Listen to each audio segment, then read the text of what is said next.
M'a opposé à un frère qui se dit pasteur, c'est un pasteur bien sûr. Le pasteur Boris Mbota. Oui, c'est un pasteur autoproclamé. Vous pesez bien vos mots. Oui, c'est bien, je le pèse très bien parce que lui-même l'a dit que le débat, M. Abdelmadid a une expérience de presque ou plus de 20 ans.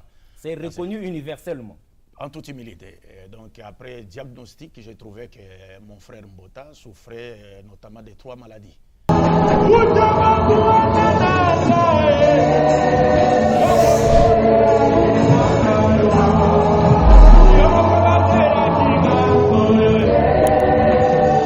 Je suis tellement content d'être avec vous dans cette émission Questions-Réponses. Aujourd'hui, nous allons parler d'un grand prophète, Mohammed, le Rassoul, le messager d'Allah, le sauveur envoyé par Allah pour sauver tous les êtres humains. Depuis plusieurs siècles, ces débats reviennent.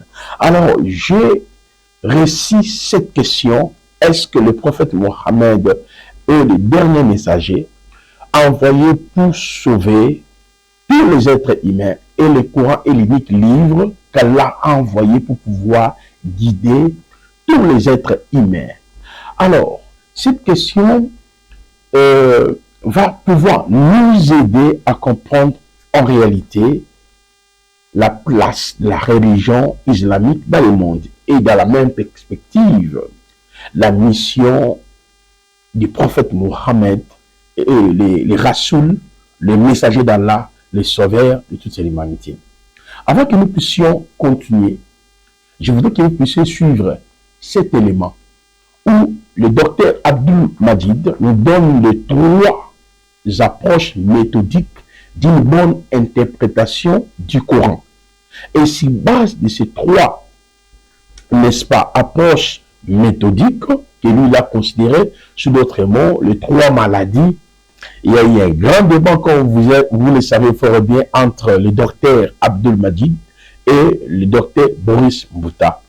Et après ce débat, le docteur était obligé de faire une émission pour pouvoir éclairer exactement que le docteur Mbota avait 3 maladies. Et moi, je considère les 3 approches méthodiques d'une bonne interprétation coranique et biblique. Suivez d'abord cet élément. Et puis, nous allons rentrer afin d'attester si réellement le prophète Mohammed, le Rassoul, le prophète d'Allah, est le sauveur de toute l'humanité, et le Coran est l'unique livre qu'Allah a envoyé pour pouvoir guider tous les êtres humains. Et suivant cet élément, nous revenons avec vous. Merci. M'a opposé à un frère qui se dit pasteur, c'est un pasteur bien sûr. Le pasteur Boris Mbota. Oui, c'est un pasteur autoproclamé. Vous pesez bien vos mots. Oui, c'est bien, je le pèse très bien parce que lui-même l'a dit que le débat, M. Abdelmadid a une expérience de presque ou plus de 20 ans. C'est reconnu universellement. En toute humilité. Donc après diagnostic, j'ai trouvé que mon frère Mbota souffrait notamment de 3 maladies. La première maladie, c'est qu'il n'a pas la maîtrise d'abord de la lettre. C'est-à-dire qu'il ne maîtrise pas la lettre de la prophétie et il voudrait discuter avec moi sur l'esprit de la prophétie. Alors c'est comme un profane qui n'a pas fait les droits et qui ne connaît pas l'esprit de la loi, mais qui voudrait discuter avec les juristes sur l'esprit de la Constitution. Et 2, il souffre d'une seconde maladie qui est donc le manque de l'intelligence du contexte. Il n'a pas la connaissance du contexte. C'est ce que j'ai voulu d'ailleurs démontrer lors de notre deuxième débat sur Studio Descendis. Malheureusement pour lui, il a pris fuite. Nous attendions ça avec impatience. Il a pris fuite. Donc moi, je suis prêt à l'affronter où que ce soit et quand que ce soit. Et cette fois-ci, je lui promets de ne plus porter de gants. Je vais venir sans gants. 3e maladie. La 3e maladie, c'est que le fait qu'il n'a pas une formation, il n'a pas reçu une formation pastorale classique, n'est-ce pas? Donc il se contente maintenant de copier-coller à partir du net. C'est-à-dire il prend des choses sur le net et il vient dire, il vient raconter cela. Alors les personnes non averties, c'est-à-dire sa stratégie c'est quoi? Il parle avec détermination et à travers cette détermination, il voudrait faire croire aux personnes non averties qu'il est en train de dire la vérité. Alors mais malheureusement pour lui, il était en face d'un fils de l'islam invincible. Il savait qu'il ne pouvait pas s'en sortir. C'est pourquoi il n'avait qu'à prendre la poudre d'escampette. Alors donc, les preuves sont dans ses propres paroles que j'ai voulu démontrer lors de notre second débat, mais malheureusement, comme je venais de le dire tantôt, il a pris fuite. Parce que j'ai voulu que ce débat, le second débat, n'oppose pas Mbota Abdul Majid. mais que le second débat oppose plutôt Mbota à Mbota. Et ça aurait été un débat Mbota contre Mbota. Il devait se mirer. Oui, lui-même, il devait débattre contre lui-même pour le montrer, parce que là, je vais le dire sincèrement. Mbota contre Mbota. Oui, je vais le dire sincèrement que j'ai j'ai débattu avec des pasteurs, et j'ai débattu également avec des chrétiens ordinaires, mais je n'ai jamais débattu avec un pasteur qui soit, excusez-moi le terme, ignorant de la Bible à ce niveau, jusqu'à ce niveau. Ça, c'était la première fois. Et bon, mais si Dieu le veut, parce qu'il dit, demain il pourra encore y avoir un débat. Si Dieu le veut. Si Dieu le veut. En craint. J'espère bien, nous venons d'écouter ces trois approches méthodiques d'une bonne interprétation coranique et biblique que le docteur Abdul Majid vient de nous montrer. Il a même traité son adversaire, docteur Boris Mbouta, quelqu'un qui ne maîtrise rien, il ne connaît rien. Il a évoqué ces principes pour démontrer que son adversaire ne comprenait absolument rien. Il ressort tout d'abord la maîtrise de la lettre. Pour lui, pour mieux interpréter le Coran ou la Bible, il faut maîtriser d'abord la lettre. Deuxième principe, le manque de l'intelligence du contexte. Donc, même si vous avez maîtrisé la lettre, il faudrait que vous maîtrisiez aussi les contextes. Et troisième principe, la bonne formation classique. C'est-à-dire, tu ne peux pas interpréter le Coran et tout comme la Bible si vous n'avez pas suivi une formation classique. Alors, je pose la question au docteur Abdul Majid. Est-ce que dans le Coran, le mot sauveur n'existait pas? Ça, c'est la première question.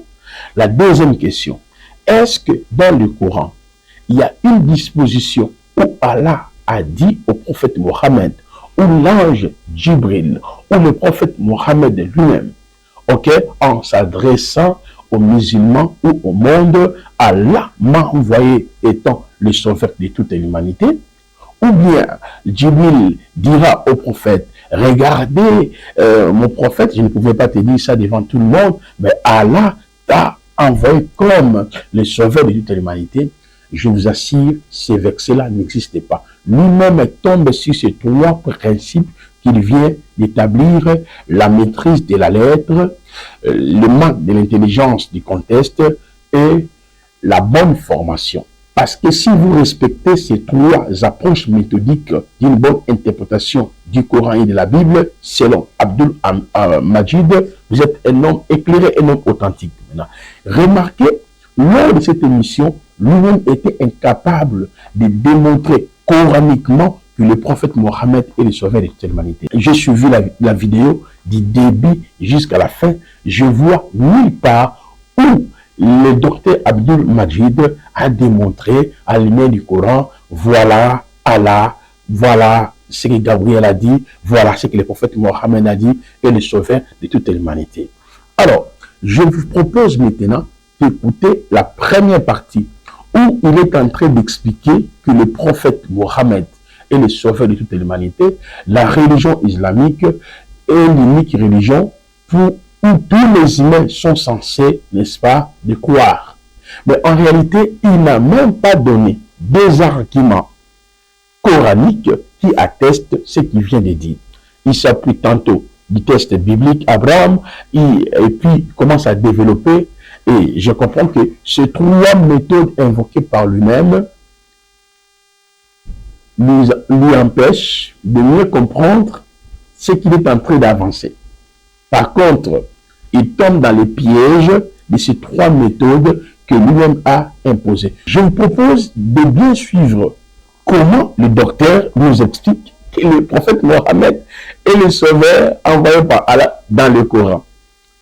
Suivons cet élément et puis on revient. Mohammed, le messager de toute l'humanité. Mohammed, le messager de Dieu pour toute l'humanité. En d'autres termes, Mohammed, le messager qui a été envoyé pour sauver toute l'humanité. Le thème est simple et la raison de la formulation de ce thème est simple. Parce que vous savez, quand les musulmans disent de Mohammed qu'il est celui que Dieu avait envoyé pour sauver toute l'humanité et que l'islam est la seule et unique religion destinée à sauver toute l'humanité, nous ne le disons pas par hasard, ou alors nous ne le disons pas pour chercher à se faire connaître. Non, nous le disons et les preuves se trouvent dans les Écritures. Et quand je parle des Écritures, je parle ici des Écritures véritablement révélées.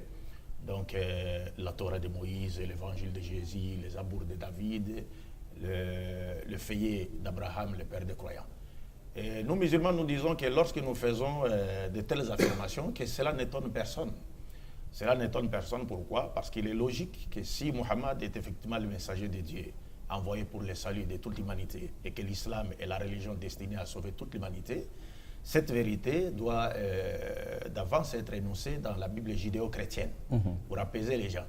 Pourquoi dans la Bible judéo-chrétienne? Parce que c'est dans ces livres que nous voyons pour la première fois Dieu non seulement présenter Abraham comme étant celui qu'il a choisi et à travers qui l'humanité tout entière sera sauvée, mais nous voyons également Dieu fixer les rôles spirituels et temporels que doivent jouer les descendants d'Abraham pour le salut de toute l'humanité, afin que s'accomplisse la promesse divine que Dieu avait faite à Abraham, selon laquelle toutes les nations de la terre devaient être bénies, n'est-ce pas, à travers Abraham, donc à travers les descendants d'Abraham.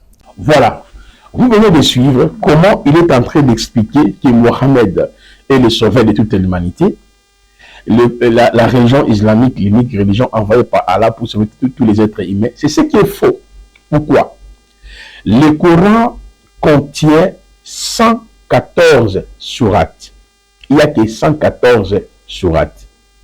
Il n'y a aucune disposition coranique, en commençant par la première sourate jusqu'à la dernière sourate, qui spécifie que le prophète Mohammed est le sauveur de toute l'humanité. Vous voyez comment lui-même tombe sur le piège, sur les trois méthodes ou trois approches méthodiques établies par lui-même pour une bonne interprétation. Qu'il ne montre qu'une seule disposition coranique où le prophète Mohammed a déclaré explicitement qu'il est le sauveur de toute l'humanité. Qu'il me montre une disposition coranique où Allah a déclaré explicitement, qu'il me montre une disposition coranique où Allah a déclaré explicitement que j'ai envoyé le prophète Mohammed étant le sauveur de toute l'humanité. Qu'il me montre une disposition coranique où l'ange Jibril a déclaré explicitement qu'Allah a envoyé le prophète Mohammed étant le sauveur de toute l'humanité. Cela n'existe pas et n'existera jamais. Selon le Coran, il y a ce qu'on appelle la chaîne de transmission. Dans la chaîne de transmission, comment les choses se déroulent? La révélation provient d'Allah. Regardez, si on prend la sourate 13, le verset 39, Allah efface ou confirme ce qu'il veut en l'écriture primordiale auprès de lui. Ce qu'on appelle la révélation. C'est-à-dire, Allah a son message. Allah a sa parole. Allah, n'est-ce pas, celui qui contient tous les messages pour sauver les êtres humains. Dans la sourate 43, le verset 4, nous en avons fait un Coran en arabe afin que vous raisonniez. Il est auprès de nous, dans l'écriture mère, l'original du ciel, sublime et rempli de sagesse. Vous voyez, l'écriture primordiale, l'écriture mère, ce qu'on appelle la révélation. Autrement dit, toutes les révélations découlent d'Allah. Maintenant, comment Allah précède pour pouvoir, n'est-ce pas, transmettre l'écriture primordiale aux êtres humains? Lorsqu'on prend par exemple la sourate 2, le verset 153, là on voit Allah envoie les différents messagers dans chaque communauté. Dans la sourate 2, le verset 253, il est écrit: parmi ces messagers, nous avons favorisé certains par rapport à d'autres. Il en est à qui Allah a parlé. Il a enlevé d'autres en grade. À Jésus, fils de Marie, nous avons apporté le preuve et l'avons fortifié par le Saint-Esprit.